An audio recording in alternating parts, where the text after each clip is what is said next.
Hello दोस्तों, KLD classes में आप सभी का स्वागत है। आपने आत्मनिर्भर भारत अभियान के बारे में डेली सुन रहे हैं। जब से ये अनाउंस किया गया है, जब से भारतीय प्रधानमंत्री मोदी जी ने 20 लाख करोड़ रुपए देशवासियों को दिया, तब से ये पूरा ट्रेंडिंग में अभी भी चल रहा। 12 मई से लेके आज आपका 9 जून हो गया, लगभग एक महीने का समय बीत गया, लेकिन अभी भी जो विशेषज्ञ है वो इस पर बात कर रहे हैं। तो आज हमारा जो बात किया जाएगा कि आत्मनिर्भर भारत अभियान बनाने की बात हो रही है, लेकिन इसके साथ साथ एक सबसे बड़ी समस्या देश के सामने आएगी, वह है तस्करी भी बढ़ेगी।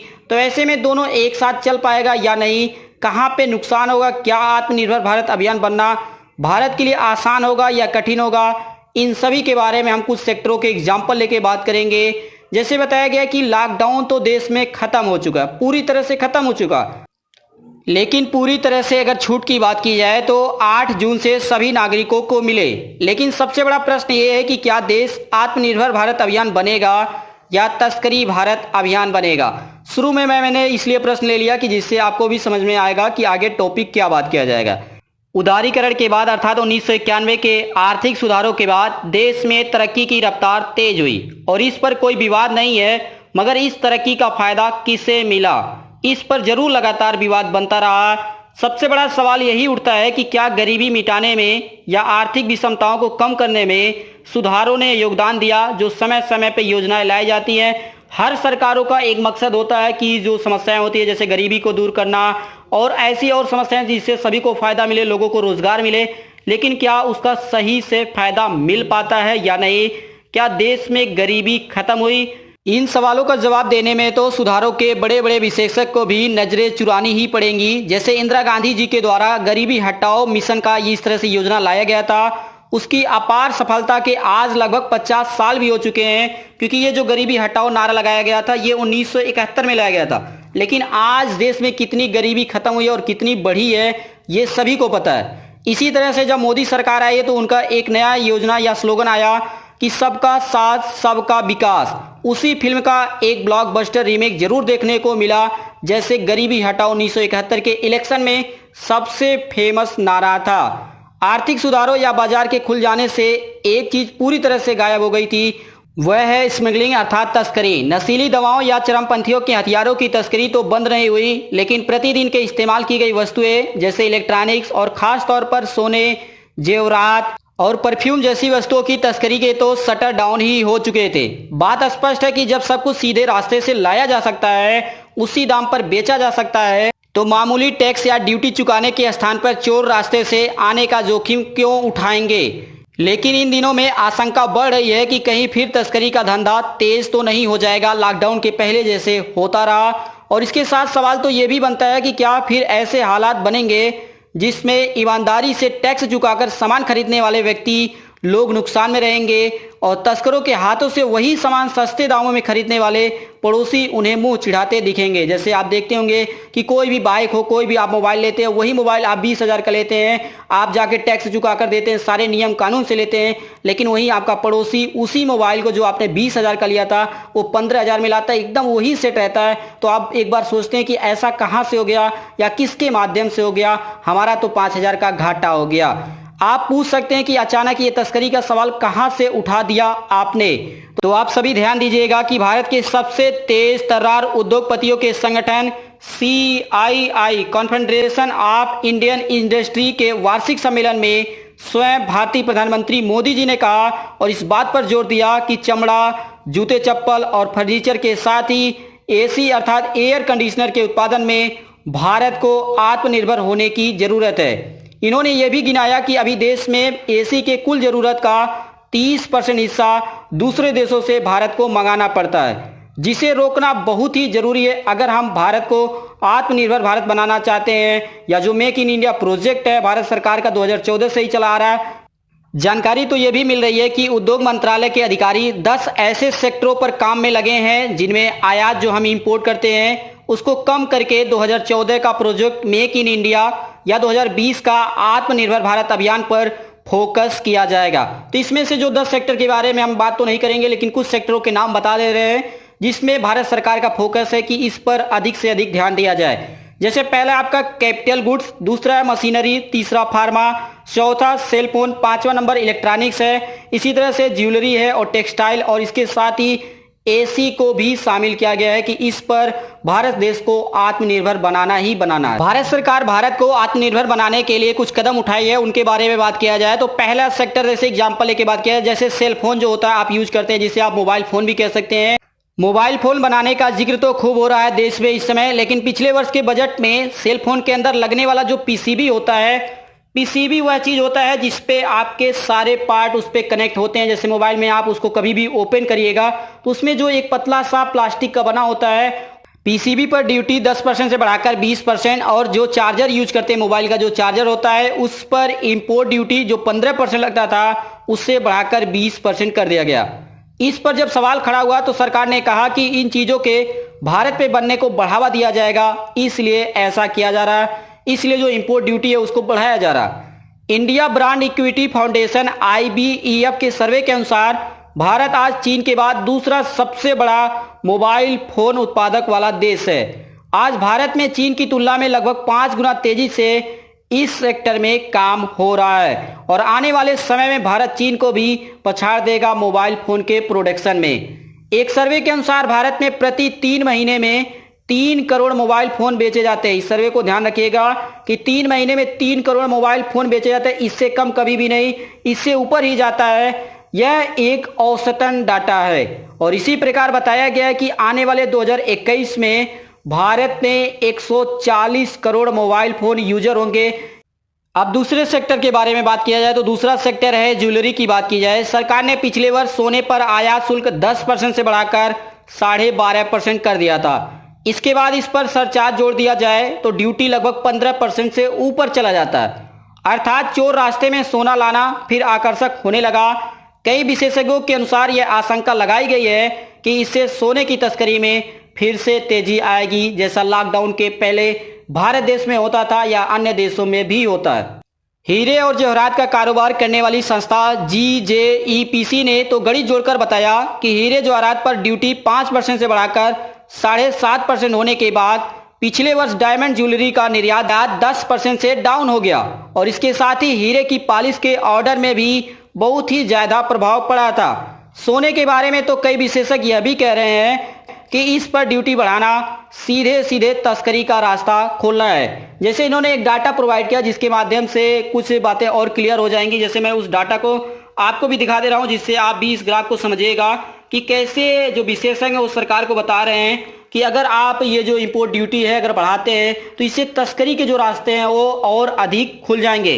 जैसे इस सर्वे में बताया गया है कि 2011 में सोने पर 4% ड्यूटी लगता था, 2013 में यह बढ़कर 10% हो गया, तभी से तस्करी में तेजी आ रही थी, और अब तो 15% से अधिक ड्यूटी कर दिया गया है, तो फिर तस्करी बढ़ेगा या रुकेगा, इसका जवाब आपको मिल गया होगा। तो यहाँ पे जो ग्राफ लगा है आप इसे समझिएगा। जैसे यहाँ पे ये 2012 का दिया, जैसे 17 मार्च यहाँ पे दिया गया, इसके बाद इसको देखिए यहाँ पे 4% है। इसके बाद बात किया गया कि 2013 का तो 10% है, और 2019 में तो 12.5 तो यहाँ पे हो गया, इसके बाद 3% और जोड़ेंगे तो ये आपका लगभग 15% से ऊपर हो जा रहा है। तो ऐसे में जो तस्करी के जो चांसेस हैं वो लगभग और अधिक बढ़ जाएंगे पिछले सालों की तुलना में अगर देखा जाए। इसी प्रकार कई और संस्थाएं हैं जो अपना रिपोर्ट समय समय पे जारी करती हैं कि तस्करी को लेकर। उसी में एक संस्था है वर्ल्ड गोल्ड काउंसिल के अनुसार 2018 में ही देश में करीब 100 टन सोना तस्करी के माध्यम से आया था। 100 टन बहुत ही कम नहीं होता, बहुत ही अधिक सोना होता है।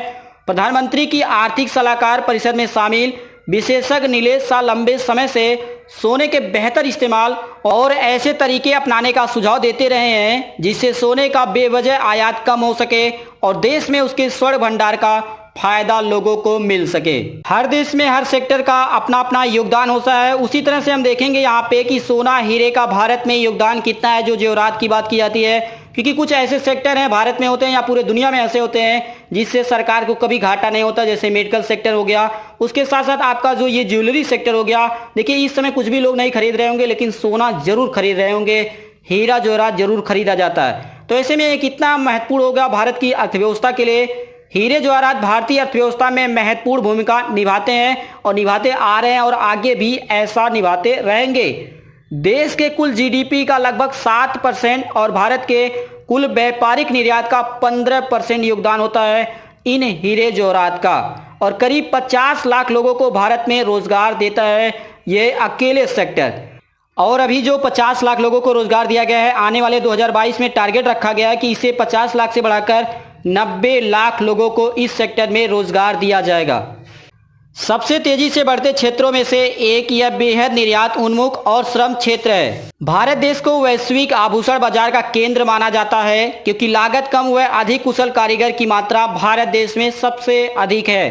भारत हीरे के लिए दुनिया का सबसे बड़ा कटिंग और पॉलिशिंग वाला देश है। आप सूरत शहर को जानते हैं कि कितना फेमस है, और इस प्रकार से 75% हीरे का निर्यात भारत देश अकेले करता है। भारत के रत्न और आभूषण क्षेत्र का देश की विदेशी मुद्रा अर्जन में बड़ा योगदान रहा है। विश्व का 29% आभूषण भारत देश में ही खपत होता है।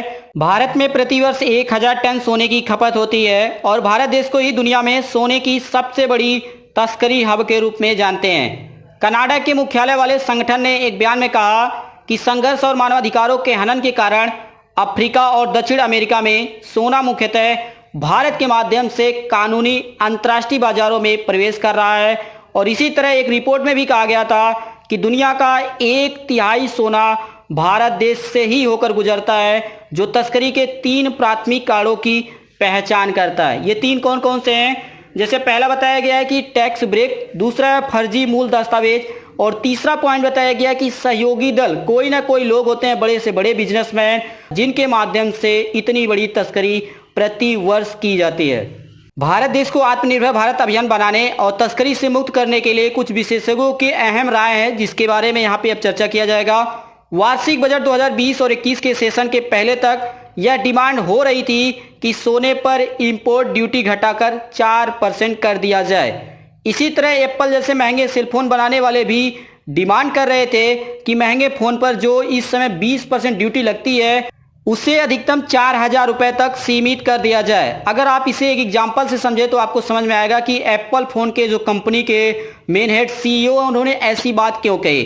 जैसे अगर मान लिया कि एप्पल का अगर आप 50,000 का कोई फोन लेते हैं तो इस पर अगर आप ये इंपोर्ट ड्यूटी देखा जाए तो 20% इस समय लग रहा है, तो लगभग 10,000 रुपए आपको सिर्फ ड्यूटी चुकाना पड़ेगा अगर आप भारत के लोग हैं और एप्पल का आप मोबाइल फोन 50,000 का लेते हैं। तो जैसे ही आगे बढ़ेंगे और अधिक महंगा लेंगे तो ये रेट भी आगे बढ़ता जाएगा। Indian cellular and electronics association का कहना था कि अगर सरकार ड्यूटी घटा देती है तो इससे सरकार को 1100 करोड़ रुपए की कमाई होगी, क्योंकि लोग तब ग्रे मार्केट से फोन नहीं खरीदेंगे।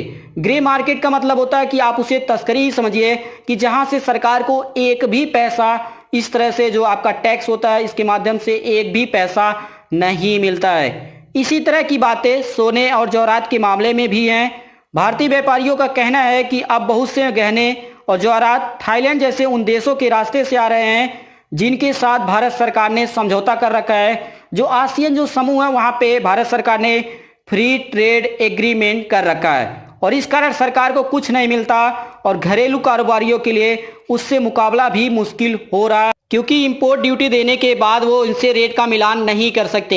एकदम यही बात एयर कंडीशनर अर्थात एसी बनाने वाले भी कहते हैं कि जापान की कंपनियां जिनके ब्रांड फेमस है वो अपने कंप्रेसर और अधिकतर पार्ट थाईलैंड और वियतनाम के रास्ते आयात करते हैं, लेकिन भारत के एसी मार्केट में लगभग 45% आयात चीन से होता है आज के समय में देख लिया जाए। और इसके अलावा भी कई देश हैं जिन पर ध्यान देना ही होगा कि भारत देश क्या मंगाता है, कहां से क्या आता है। इसके बाद ही अगर हम उसको रोकेंगे तभी भारत को इस सेक्टर में, जैसे एसी की बात किया गया, ज्वेलरी की बात किया गया है, ऐसे कई सेक्टर, मोबाइल फोन की मैंने बात किया है, उसको तभी हम भारत को आत्मनिर्भर भारत अभियान बना पाएंगे। एक एग्जाम्पल से बात समझा जाए तो अच्छा रहेगा। जैसे विदेश से आने वाला कोई भी व्यक्ति अपने साथ एक मोबाइल फोन और एक लैपटॉप तो ला ही सकता है, कुछ भी न लाए लेकिन ये सामान वो जरूर ला सकता है, और कभी कभी तो आप 2 मोबाइल फोन भी ला सकते हैं। एप्पल का लेटेस्ट मार्क बुक्स लैपटॉप जो इस समय चल रहा मार्केट में, भारत में अगर आप खरीदेंगे तो 1,75,000 रुपए का आपको मिलेगा, और यही लैपटॉप जो एप्पल का है अगर अमेरिका में लेंगे तो आपको 1,25,000 से कुछ कम में मिल जाएगा। तो इस तरह से देखिए कि भारत में जो सामान या जो लैपटॉप 1,75,000 का मिल रहा है वही अमेरिका में 1,25,000 20,000 में मिल रहा है। तो इतना बड़ा जब अंतर होता है तो कोई भी रिस्क ले सकता है। अगर वो वहां पे जाता है या कोई आने वाला होता है, जैसे रिश्तेदार होता है, कोई भी होता है, तो वहां से मंगा सकता है। क्योंकि आप सभी को पता भी है कि इंसान पैसों के लिए क्या क्या कर सकता है और क्या क्या नहीं कर सकता है। आपको जानकर हैरानी जरूर होगी कि यही हाल आईफोन का भी है, लेकिन इस समय आना जाना पूरी तरह से बंद है, क्योंकि जो अंतर्राष्ट्रीय व्यापार है वो कोई भी देश किसी से नहीं कर रहा है। लेकिन हमेशा तो बंद नहीं रहेगा, सभी को पता है। थाईलैंड से आने वाले भी फ्लाइट से उतरते यात्रियों को ध्यान से देखिएगा, आप पाएंगे कि अधिकतर की ट्रॉली पर एक एलसीडी या एलईडी टीवी जरूर दिखता है। अब तो एसी को भी देखा जा रहा है कि लोग वहां से एसी ला रहे हैं खरीद खरीद के, क्योंकि लाने का कोई भी रुकावट नहीं है, ना ही भारत देश में और ना ही जहां से ये लाते हैं थाईलैंड देश या ऐसे और देशों से भी ला सकते हैं। हाँ, बस थोड़ी सी बॉडी की एक्सरसाइज जरूर हो जाती है, क्योंकि जो एसी होता है या एलसीडी एलईडी जो टीवी होती हैं वो थोड़ा सा वजन में भारी होता है, तो इससे दिक्कत नहीं है। लेकिन जो पैसा बचाने की बात आती है तो ऐसे में लोग रिस्क जरूर लेते हैं। और सबसे ज़्यादा जरूरी यह समझना होगा कि आज की दुनिया में अगर आगे बढ़ना है तो अपनी इंडस्ट्री को अन्य देशों के मुकाबले में खड़े होने लायक बनाना ही होगा, क्योंकि जब तक हमारे देश में सस्ता सामान नहीं मिलेगा, लोग दूसरे सामान या दूसरे देशों के सामान जरूर लेंगे। जैसे आपने देखा होगा दिवाली का त्यौहार हो या कोई भी त्यौहार होता है तो हम अधिकतर सामान कहाँ का खरीदते हैं? चाइना का खरीदते हैं, जबकि भारत सरकार कहती है कि मेक इन इंडिया जो प्रोजेक्ट के माध्यम से बनता है या ऐसे सस्ते सामान नहीं बन पाते हमारे देश में, इसलिए हम दूसरे देशों के आज भी सामान, फिर भी जब भी इस तरह से जो विवाद है बढ़ता रहता है, लेकिन हर तरह से हम उसी सामान को खरीदते हैं जहां से हमें रोका जाता है, और न कि ड्यूटी की बैसाखी लगाकर किसी तरह खड़े रहना। अगर आप एक रास्ता बंद करेंगे तो जुगाड़ से लोग दूसरा दरवाजा खोल ही लेंगे। और भारत के लोग कितने बड़े जुगाड़ी हैं, किसी से छिपा नहीं है। जो डार्क साइड चलती है, ऐसे कई और माध्यम है जिसके माध्यम से लोग तस्करी करके उस सामान को सस्ते दामों पे खरीदते हैं। यह डर बेबुनियाद नहीं है कि ऐसी नीतियां हमें वापस 1970 के समय में ले जा सकती है, जहां सिर्फ लाइसेंस, परमिट और पाबंदियों का राज था। इनके भरोसे आत्मनिर्भर भारत बनाने का सपना देखना सिर्फ सपना ही साबित होगा, और हम दोबारा किसी नए सपने के बारे में सोचना शुरू कर देंगे। जैसे मैंने आपको पहले बताया था कि 1971 में गरीबी हटाओ लाया गया था, उसी तरह से मेक इन इंडिया 2014 में, 2020 में आत्मनिर्भर भारत अभियान बनाने की बात कही। ऐसी समय समय पर योजनाएं आती रहेंगी, लेकिन अगर इन सेक्टरों पर, जैसे हमने बताया कि जो तस्करी का माध्यम है, उसको बिना रोके और सामान जो होता है अन्य देशों की तुलना में अगर भारत में सस्ता नहीं बनेगा, तो ये तस्करी के जो माध्यम है ये कभी भी नहीं रुके। तो वही हो जाएगा कि हम बना रहे थे आत्मनिर्भर भारत अभियान, लेकिन बन गया तस्करी भारत अभियान।